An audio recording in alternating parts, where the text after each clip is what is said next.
معزز سامعین، شروع کرتے ہیں آج کی کہانی۔ یہ میرے ہوش سنبھالنے سے پہلے کی بات ہے۔ ابا کے ملنے والے ایک انکل ہمارے گھر آئے۔ تب میں بمشکل 7 برس کی تھی۔ میرے والد نے ان کو رہنے کے لیے گھر میں جگہ دے دی، حالانکہ ہمارا گھر 2 ہی کمرے پر مشتمل تھا۔ اس شخص کا نام وزیر علی تھا، لیکن والد اس کو ویرو بلاتے تھے۔ امی نے ویرو کے بارے میں پوچھا تو ابا نے بتایا کہ یہ میرا بچپن کا دوست ہے، ان دنوں مشکل میں ہے، اس کے پاس رہنے کی جگہ نہیں ہے۔ تبھی میں نے کچھ عرصہ کے لیے اپنے گھر میں ٹھہرا لیا ہے۔ ہماری دوستی بھائیوں جیسی ہے۔ اس نے اپنی مشکل بیان کی تو انکار نہیں کر سکا۔ آپ نے اچھا کیا، لیکن اس کو رات میں سلائے گا کہا؟ بچوں والے کمرے میں، یہ بھی پڑھ کر سو رہے گا۔ ابھی تو سردیاں ہے، ورنہ رات کو چھت پر سونے کا انتظام کر دیتا۔ والدہ خاموش ہو رہی۔ وہ ابو سے زیادہ بحث و تکرار نہیں کرتی تھی۔ وزیر علی عرف ویرو دن کو ایک کارپینٹر کے پاس کام پر چلا جاتا اور شام کو لوٹ آتا۔ وہ کبھی خالی ہاتھ نہ آتا تھا۔ ہمیشہ ہم بچوں کے لیے پھل فروٹ اور کبھی صبح کے ناشتے کا سامان، انڈے، ڈبل روٹی وغیرہ لے آتا۔ وہ صرف ناشتہ ہمارے گھر سے کرتا، دوپہر کا کھانا اپنے کارپینٹر دین محمد کے پاس دکان پر، اور رات کو بھی کہیں باہر سے کھا لیتا تھا۔ کبھی کبھی جب وہ آ جاتا تو والد اصرار کر کے اسے رات کے کھانے پر ساتھ بٹھا لیتے۔ ہم سب بچے اس کو چاچو کہتے تھے، کیونکہ والد کہتے کہ یہ مجھے سگے بھائیوں جیسا عزیز ہے۔ برے دنوں میں اس نے بھی ساتھ دیا تھا۔ والد کی تنخواہ زیادہ نہ تھی، گھر کا گزارا بڑی مشکل سے ہو رہا تھا۔ تاہم ویرو چاچا کے آنے سے اب کچھ آسودگی آ گئی تھی۔ خرچہ ختم ہو جاتا تو وہ اپنے پیسوں سے راشن لے آتا۔ کبھی تیل، دال، چاول ختم ہو جاتے اور اسے پتہ چل جاتا، تب وہ یہ چیزیں خرید کر لا دیتا اور رقم نہ لیتا۔ وہ کہتا کہ میں اس گھر میں رہتا ہوں، اتنا تو میرا حق بھی بنتا ہے کہ اس گھر کی خوشحالی میں اپنا حصہ ڈالوں۔ امی سے کہتا، اگر آپ مجھے ان بچوں کا سگا چاچا سمجھ لے تو میرے لیے اس سے بڑھ کر اور خوشی نصیبی کیا ہوگی کہ میں آپ لوگوں کے کام آ سکوں۔ ان باتوں سے امی متاثر ہو گئی کہ ویرو واقعی ایک نیک دل اور اچھا انسان ہے۔ اگر ہم نے اس کو رہنے کے لیے جگہ دی ہے تو وہ بھی ہمارے احسان کا بدلہ چکانے کی پوری کوشش کرتا ہے۔ کوئی اگر کسی تنگ دست کی تنگ دستی کو آسودگی میں بدل دے تو ایسا آدمی کس کو برا لگتا ہے؟ دراصل ویرو کا کسی بات پر اپنے بڑے بھائی باؤچ سے جھگڑا ہو گیا تھا۔ تبھی وہ سامان لے کر ابا کے پاس چلا آیا۔ اب بھائی کے گھر جا رہنے پر تیار نہ تھا۔ ویرو اپنی کمائی میں سے آدھی رقم ہمارے گھریلو اخراجات میں ملانے لگا۔ تبھی مل جل کر اچھی گزر بسر ہونے لگی۔ مالی لحاظ سے میرے والدین کو بھی سہولت ہو گئی۔ ہم کل 4 بہن بھائی تھے، سبھی مجھ سے چھوٹے تھے۔ یہ نادانی کا وقت تھا۔ مجھے ویرو چاچا اچھے لگتے تھے۔ وہ پانی لانے کو کہتے یا کوئی کام کہتے تو میں دوڑ کر دیتی، کیونکہ بچے کھانے پینے کے شوقین ہوتے ہیں، اور ہم ویرو کی دریا دلی سے بہت خوش رہتے تھے، جو ہمارے لیے تقریباً روز بسکٹ، ٹافیاں یا کچھ ایسی چیزیں لاتے جن کو بچے پسند کرتے ہیں۔ اماں بھی اعتراض نہ کرتے کہ وہ ان کو اپنے گھر کا ایک پر گردان چکی تھی۔ ایک کمرے میں ہمارے والدین سوتے تھے، دوسرے میں ہم سب بچے زمین پر سو جاتے تھے۔ کمرے میں ایک چارپائی تھی جو ویرو چاچا کو مل جاتی تھی۔ آپ تو اس شخص کو چاچا کہتے بھی شرم آتی ہے، لیکن یہ رداد اس وجہ سے لکھ رہی ہوں کہ والدین جو غیروں پر بھروسہ کر لیتے ہیں، میری زندگی سے سبق حاصل کرے۔ یہ ایک حقیقت ہے، کوئی مانے یا نہ مانے، دنیا میں کوئی کسی کا نہیں ہوتا۔ اپنے غیر تو بن سکتے ہیں، لیکن غیر اپنے نہیں بن سکتے۔ بچے دن بھر کھیل کود سے تک ہار کر رات کو گہری نیند سوتے ہیں۔ ہم بھی فرش پر لائن سے گدا بچھا کر برابر سو جاتے تھے۔ میں اسکول جانے کے علاوہ امی کے کام بھی کرتی تھی، لہٰذا تک جاتی۔ رات کو پھر ایسی گہری نیند آتی کہ کسی بات کا ہوش نہ رہتا۔ تیسری جماعت کی بچی کو بھلا کس بات کا ہوش ہوتا ہے؟ تبھی جب میرے بہن بھائی سو جاتے، رات کو یہ شخص مجھے اٹھا کر اپنے چارپائی پر لیٹا لیتا۔ مجھے کسی بات کا مطلب سمجھ میں نہ آتا۔ میں تو نیند میں ڈوبی ہوتی یا گہری غنودگی میں، کبھی سو جاتی کبھی جاگ جاتی۔ پھر وہ مجھے پیسے، میٹھی گولیاں اور بسکٹ وغیرہ دے دیا کرتا اور کہتا کسی کو یہ بات نہ بتانا۔ وہ نہ بھی کہتا تب بھی میں کسی کو کیا بتاتی، جبکہ میں خود بھی یہ بات اچھی طرح نہیں جانتی تھی کہ میرے ساتھ کیا ہو رہا ہے۔ وقت گزرتا گیا، یہاں تک کہ میں نے ہوش سنبھالا تب بھی اس کو وہی حرکتیں پایا۔ اب فرق یہ تھا کہ ساتھ میں واہیات باتیں بھی شامل ہو گئی تھی۔ کبھی یہ باتیں میری سمجھ میں نہ آئے۔ جس چارپائی پر ویرو سوتا تھا اس کے آنے سے قبل یہ چارپائی میری تھی اور میں اس پر سویا کرتی تھی، جبکہ میرے چھوٹے بہن بھائی فرش پر بچھے گدے پر سویا کرتے تھے۔ ایک دو دن تو میں نے زمین پر سونے میں بہت بے چینی محسوس کی تھی۔ دل میں غصہ بھی کرتی کہ کم بخت کہاں سے آ گیا جو مجھے اپنی چارپائی سے محروم ہونا پڑا۔ ویرو روزانہ بہت صبح بیدار ہو جاتا اور اٹھ کر باہر چلا جاتا، تب اپنی چارپائی پر پڑے رہنا مجھے بہت سکون دیتا۔ مجھ کو یہ کبھی خیال نہ آیا کہ یہ سب کچھ میرے حق میں برا ہے اور میں خسارے میں پڑی ہوں۔ ہم بچوں کے کمرے کے ساتھ تھوڑی سی زمین تھی۔ ویرو نے ابا کو صلاح دی کہ اگر تم برا نہ مانو تو اس پر 4 دیواری بنوا کر کڑیوں کی چھت ڈلوا دوں۔ کارپینٹر تو اپنا استاذ ہے، چھت، کھڑکیاں، دروازے سب بہت کم پیسوں میں بن جائیں گے، مزدوری میں خود کر لوں گا۔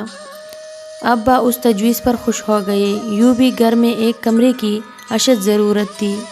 انہوں نے کہا سر میں کڑوے تیل کی جگہ گھی پڑ جائے کیا برا ہے، بسم اللہ کرتے ہیں۔ دیکھتے ہی دیکھتے چند دنوں میں ایک چھوٹا سا کمرہ تیار ہو گیا۔ ویرو نے ہمارے کمرے کے درمیان دروازہ بنوا دیا تاکہ نیا کمرے دوسرے کمرے سے جڑا رہے۔ والد نے نئی کمرے میں نئی چارپائی ڈلوا کر یہ کمرہ ویرو کے حوالے کر دیا تھا تاکہ وہ سکون سے علیحدہ رہ سکے اور بچے اپنے کمرے میں آرام سے پڑھائی کر سکے۔ اب ہم بہنیں گرچہ اپنے کمرے میں سوتی تھی اور ویرو نئی کمرے میں، مگر درمیانی دروازہ آسانی سے کھل جاتا تھا۔ تبھی جب میرے والدین اور بہن بھائی سو جاتے تو یہ شخص چپکے سے ہمارے کمرے میں آ جاتا۔ اب مجھ کو کچھ سمجھ آ گئی تھی۔ میں اسے کہتی چاچا ہمارے کمرے میں رات کو نہ آیا کرو ورنہ میں ابا کو بتا دوں گی۔ تبھی وہ مجھے یہ کہنا کہ تیرا ابا تمہاری بات کا یقین نہ کرے گا بلکہ میری بات کا یقین کرے گا، کیونکہ میں اس کو اپنی آدھی تنخواہ دیتا ہوں۔ میں کہہ دوں گا کہ تم خود آتی ہو، کیونکہ تم لوگ ہر روز مجھ سے چیزیں لینے کی فرمائش کرتے ہو اور میں لاتا بھی ہوں۔ کبھی فرمائش پوری نہیں کر سکتا تو تم اسی غصے میں میری شکایت کرتی ہو۔ یہ ایک بودھی سی تعویل تھی، لیکن میں دب جاتی کیونکہ اس نے مجھے بہت ناسمجھی کی عمر میں دبا لیا تھا، تو میں اس سے ڈرتی بھی بہت تھی اور پھر میری ایک نہ چلتی۔ 8 برس یہ شخص ہمارے ساتھ رہا اور اپنے معمول سے نہ ہٹا۔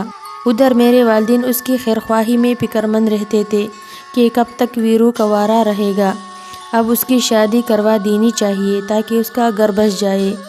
ابا کے کہنے پر والدہ نے اس کے لیے شریک حیات کی تلاش شروع کر دی تھی۔ بالآخر ایک جان پہچان کے متوسط گھرانے میں رشتہ ڈھونڈ لیا اور وہاں ویرو کا نکاح ہو گیا۔ شادی کے بعد کچھ دن تو وہ اپنی بیوی میں کھویا رہا، پھر وہی پرانی روش دہرائی جانے لگی۔ جب اس کی بیوی میکے جاتی وہ ہمارے کمرے میں گھس آتا۔ میں کسی کو بتا بھی نہ سکتی تھی، دل ہی دل میں جلتی کڑھتی رہتی تھی۔ والدین نے تربیت ایسی کی تھی کہ کسی بات پر زبان کھولنا گردنزنی والی بات تھی۔ ابا سے بھی ڈرتی تھی کہ جانے کیا کر گزرے، نہ ہی تب مجھ میں اتنی ہمت تھی کہ امی کو ہی بتا دیتی۔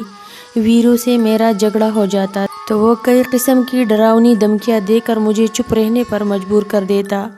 وہ عمر میں مجھ سے کافی بڑا تھا، تبھی مجھ پر کا بہت رعب تھا۔ میں پوری طرح اس کے دباؤ میں تھی۔ ایک دن اس نے کہا کہ میرا استاذ کام بہت لیتا ہے اور معاوضہ کم دیتا ہے، میں الگ سے دکان کرنا چاہتا ہوں تاکہ کچھ رقم اکٹھی ہو تو اپنا گھر لے سکوں۔ والد نے اپنے دوستوں سے قرض لے اور کچھ اپنی جمع پونجی اس کو دے کر دکان کھول دی۔ وہ چند ماہ میں ہی سارا مال ختم کر کے چلتا بنا۔ وہ تو چلا گیا، لیکن اس کی وجہ سے میرا ضمیر مجھ کو ملامت کرتا رہا۔ اور میں گنگا گو الجھنوں کا شکار رہی۔ میرا خیال کہیں ہوتا تھا، کام کہیں عجیب خپتی ہو گئی تھی۔ سہیلیاں میری حالات دیکھ کر کڑھتے، وہ سمجھتے کہ مجھ کو کسی سے محبت ہے اور میں اسی کے خیالوں میں کوئی رہتی ہوں۔ انہیں کیا معلوم کہ مجھ کو اپنی اس داغدار ردا کا غم ہے جس کو ایک ظالم تار تار کر گیا ہے۔ میں امتحان میں بھی اس وجہ سے کامیاب نہ ہو سکی۔ وہ شخص جا چکا تھا، میری سنہری عمر بھی میلی بو کر نکل چکی تھی، مگر دل کی خلش ہے کہ ختم نہیں ہوتی۔ اس کے بعد جتنے بھی حادثے میری زندگی میں ہوئے، اسی شخص کو ہی ان کا ذمہ دار سمجھتی ہوں۔